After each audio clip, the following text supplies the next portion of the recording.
Fala aí, meu povo, tudo bonzinho com vocês? Certinho?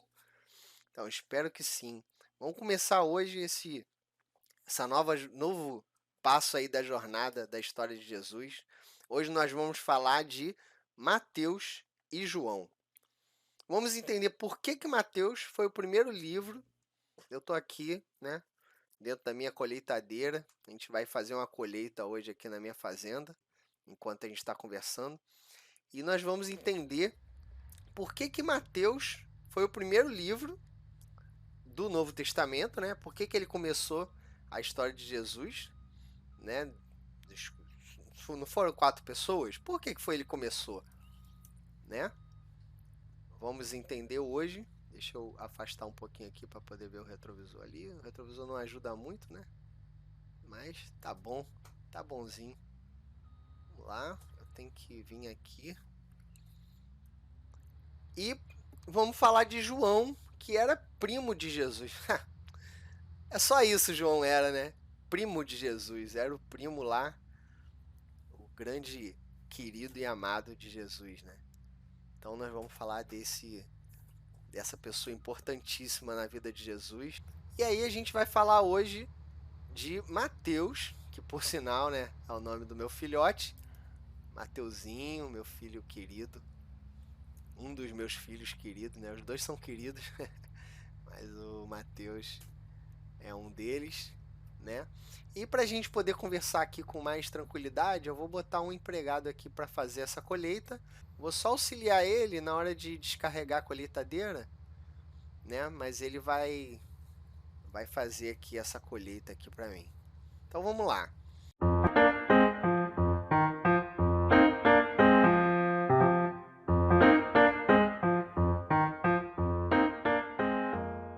Vamos falar de Mateus, né? Começar aqui falando de Mateus. Vamos ver assim que aí a gente vê a paisagem aí em volta enquanto ele está trabalhando. A gente vê a paisagem. Então Mateus, o tema central do Evangelho de Mateus era Jesus. Ele não falava, a ideia dele era focar em Jesus, né? O Messias rei. Então ele queria trazer essa ideia do Messias, né? Porque falava muito no Antigo Testamento sobre o Messias, né? Aquele que viria. Escrevendo aos judeus e conhecendo suas grandes esperanças, Mateus apresenta Jesus como o único que cumpre as escrituras do Antigo Testamento com relação ao Messias. Então, Mateus, o foco dele era apresentar Jesus como aquele que ia cumprir a profecia do Antigo Testamento, aquele que os profetas diziam que era o Messias, que viria. Mateus ele iniciou o Novo Testamento para dar esse foco. Né? Entre o Novo e o Antigo Testamento teve um período que se chamam de período intertestamentário, né? Eu não lembro exatamente quanto era, se eram 400 anos, quanto tempo foi, né? Entre um período e outro. Mas Mateus ele começa como? Ele começa já indo direto ao ponto, né? Ele começa já querendo mostrar que aquele Messias que no Antigo Testamento os profetas falavam era o Messias que estava chegando, que ele estava querendo dizer nessa carta. Ele mostra quem o Messias deve ser por meio de numerosas citações no Antigo Testamento e prova que Jesus era esse Messias pelo registro das suas palavras e atos. A repetição frequente das expressões reino e reino dos céus revela outro tema importante do Evangelho de Mateus. Então ele não só queria focar em Jesus, mas ele estava trazendo o início de uma palavra que não era muito falada no Antigo Testamento, que era o reino dos céus, o reino do Pai, né? Aquele que viria para trazer esse reino a nós, né? Uma tradição digna de confiança atribui a Mateus a autoria desse livro. Muito pouco se diz acerca dele no Novo Testamento, mas a gente sabe que ele era coletor de impostos do governo romano e que foi chamado pelo Senhor para ser seu discípulo e apóstolo. Então, imagina só a posição de Mateus, né? Ele era coletor de impostos. O coletor de impostos naquela época, ele tirava parte do imposto para ele, né? A gente sabe que o nome disso é corrupção. A grande maioria dos coletores de impostos faziam isso, né? E não tiravam uma pequena parte, eles tiravam uma grande parte dos impostos para ele. Então eles roubavam mesmo das pessoas, às vezes muito pobres, eles roubavam, né? E naquela época, vocês veem, já existia corrupção. E Mateus, ele era um coletor de impostos. Ele tinha essa fama por ser coletor, não porque ele fazia, mas por ser coletor. Talvez até fizesse. Só que Jesus chega e chama ele.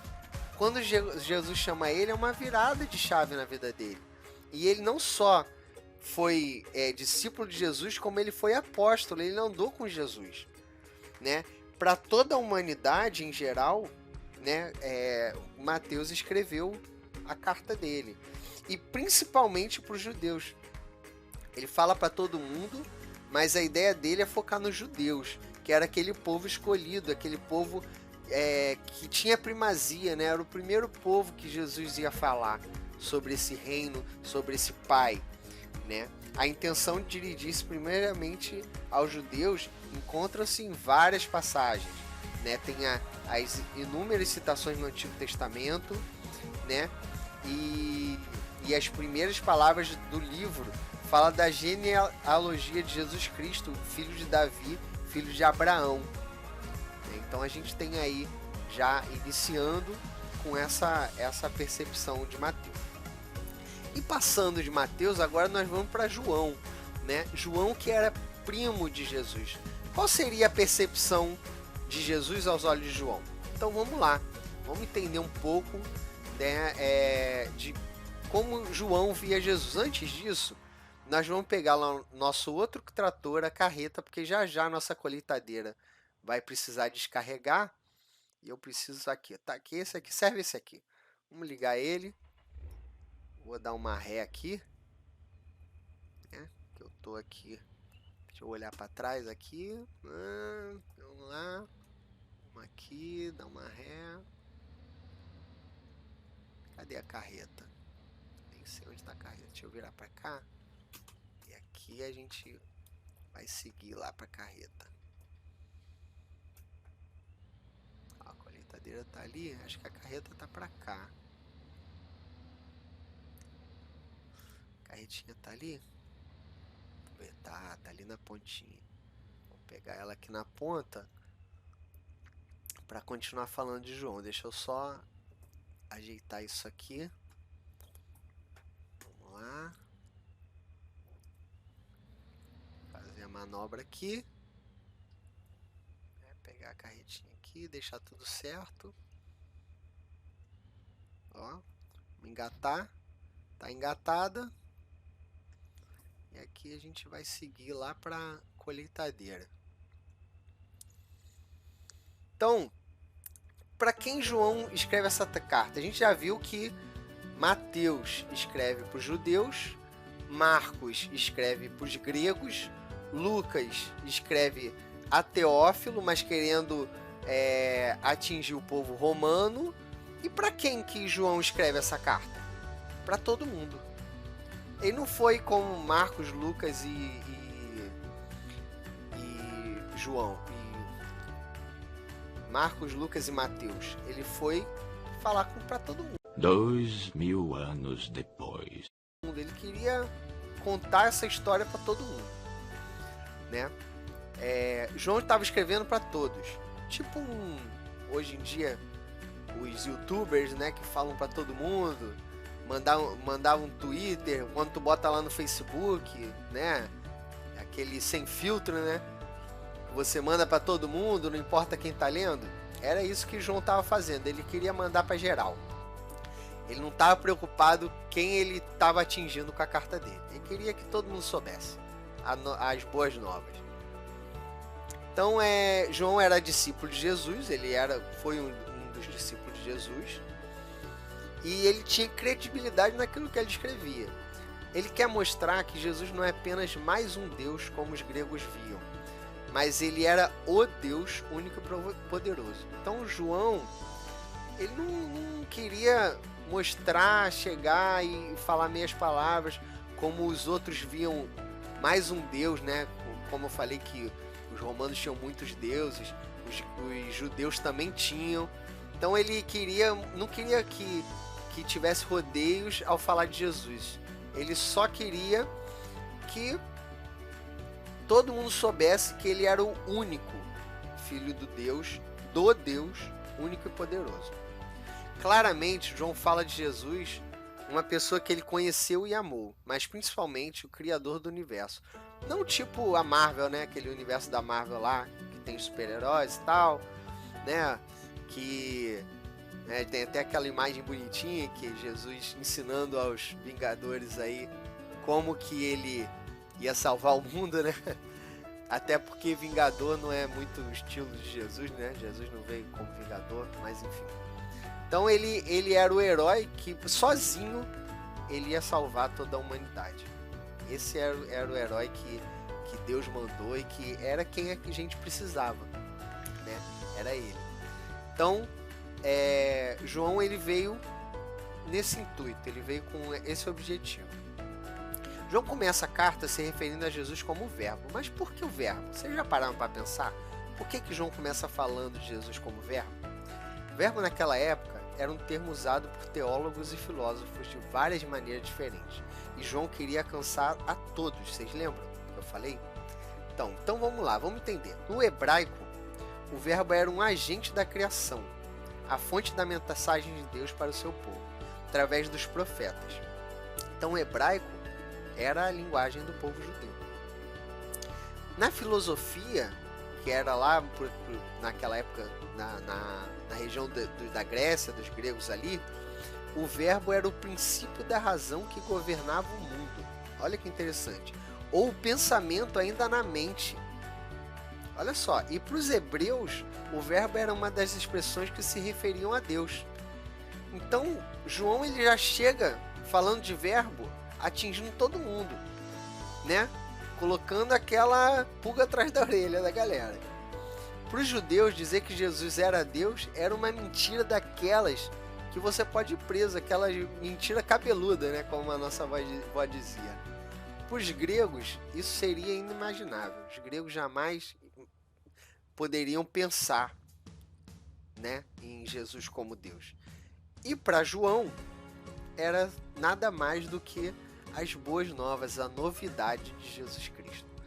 Então, João, ele estava querendo dizer o seguinte: antes da gente falar o que o João estava querendo dizer, deixa eu descarregar aqui a colheitadeira, que ela vai terminar o trabalho nesse campo, e eu vou botar ela para começar o trabalho no outro campo ali. Mas vai bater, não bateu. Aqui, garoto. Vamos lá. Toma aqui. Vou botar pra descarregar a criança. Carregar o restinho aqui.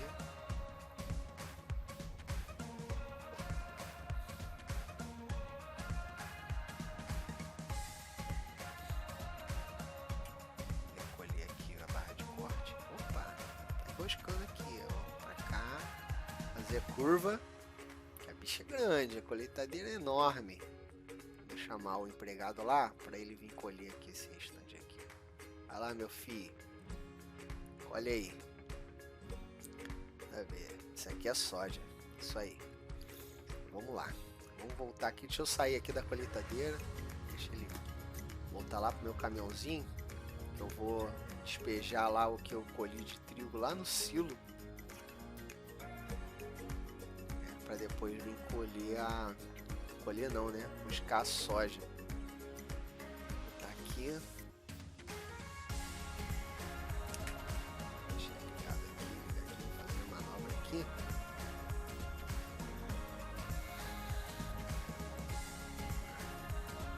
Curva. Depois tem que colher essa palha aqui para poder deixar as vaquinhas quentinhas.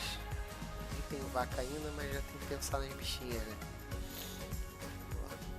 Aí, João, no início de tudo, né, ele falava assim, que a palavra era o verbo, era a palavra, ou essa palavra ou verbo, que era Deus, estava com Deus.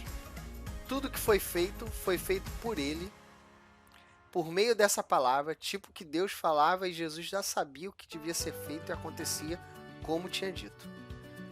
Era uma sincronia assim de Deus e Jesus, que Deus falava, Jesus já sabia e já acontecia. Um negócio incrível assim, sabe?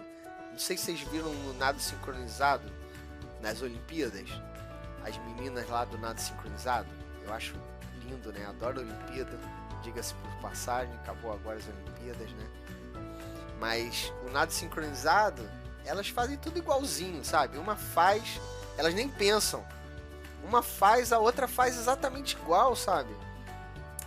E acho que Deus, Jesus e o Espírito Santo era assim, né? Eles eram um. A Bíblia não, né? Eles são um. A Bíblia diz que eles são um. Então, o que um pensa, o outro já faz e o outro já, assim, é uma sincronia só, né? Então, eu imagino que eles eram como se fosse assim. Quer dizer, eu imagino que o nado sincronizado, na verdade, tenta fazer o que eles são, né? Uma pensa, elas estão tão entrosadas, já treinaram tanto e já, né, fazem junto aquilo e sabem a coreografia tão perfeitamente que elas simplesmente já sabem o que a outra vai fazer, já fazem perfeitamente igual. E mesmo assim sai diferente, né? Mas Jesus não. Jesus, Deus e o Espírito Santo é perfeito. É tudo perfeito. E aí vamos lá, vamos continuar. Enquanto a gente observa o trabalhador trabalhando ali, o nosso empregado da fazenda trabalhando, né? Porque eu tava no caminhão, mas tava lá na Europa e tive que voltar correndo porque tinha que colher essas plantações aqui.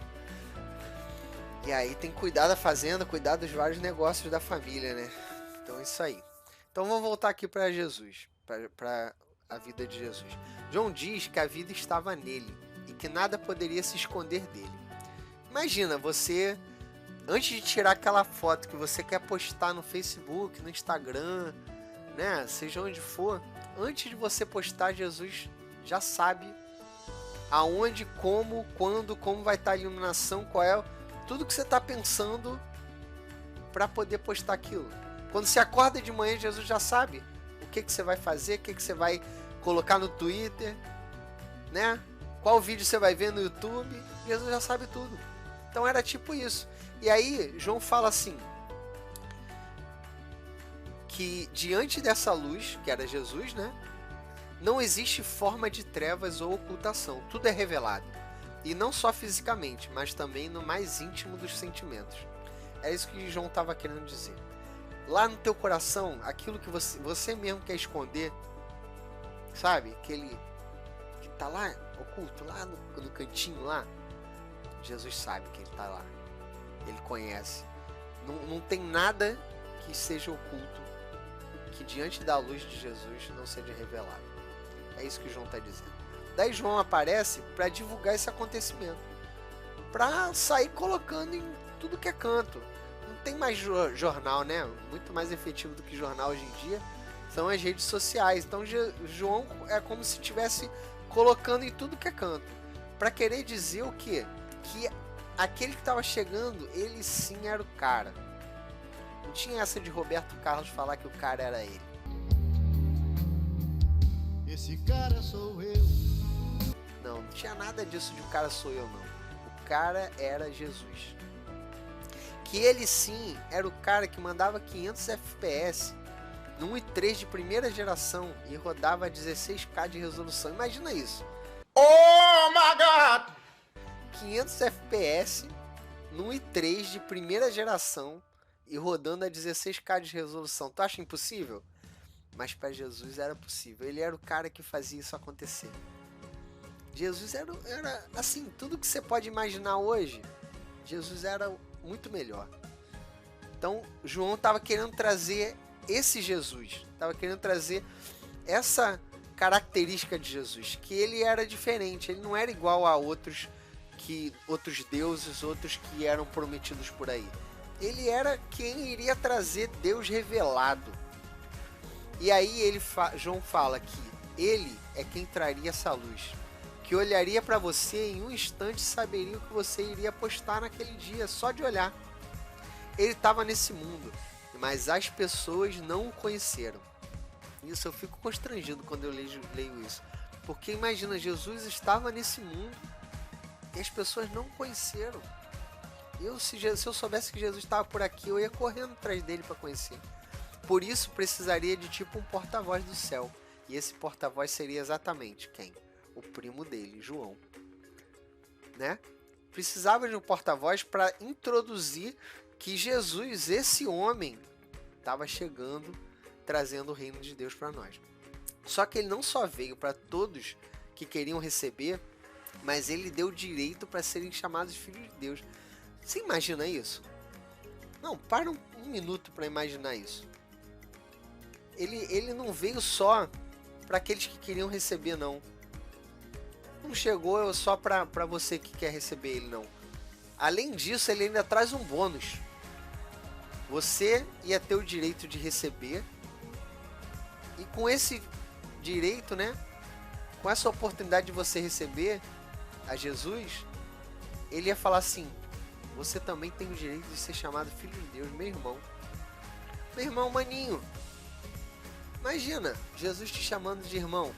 Mano não, né? Não é igual esses manos daí não. Mas irmão mesmo. Sabe aquele irmão, sabe? Que tá sempre contigo ali, né? Haja o que houver, aconteça o que acontecer, aquele irmão tá ali do teu lado, te apoiando, cuidando de você, mostrando o que tá errado, mas com amor. É esse irmão que Jesus tá falando assim. O direito de ser chamado filho de Deus é isso. Imagina uma pessoa muito rica aí. Muito rica. Aqui do Brasil. Sei lá. O Luciano Huck, Faustão. Imagina. O Faustão chega pra você e fala assim: se você deixar meu filho entrar na sua casa, ser seu amigo, entrar no seu coração, eu vou te dar o direito de ser chamado irmão dele. Tudo que ele tem direito, você também vai ter. Você vai ser chamado, vai ter o direito de ser chamado meu filho. Era isso que Jesus estava falando. É irmão assim, aquele cara que não era só o direito de estar ali, de entrar na casa dele, não.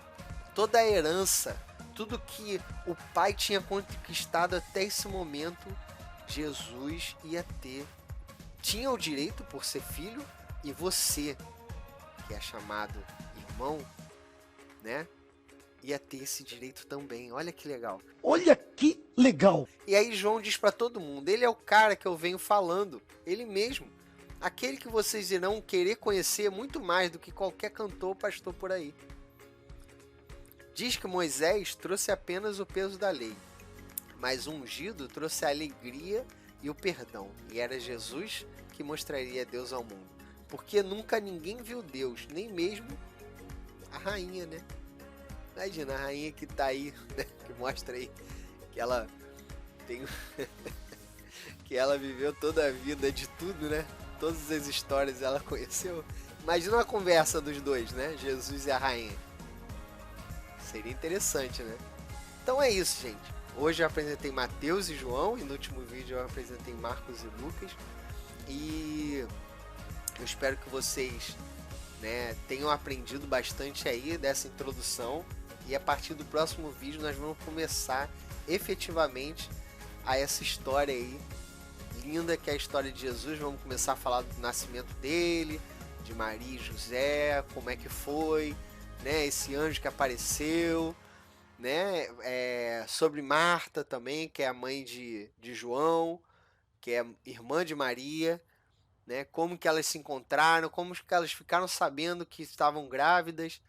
Então vamos lá, vamos no próximo vídeo aí, não perca. Por isso eu te peço, deixa o seu joinha, se inscreve para você não perder nenhum detalhe dessa história incrível que nós vamos começar no próximo vídeo. Vem comigo aí, Deus te abençoe e fique com Deus até o próximo vídeo. Valeu, fui!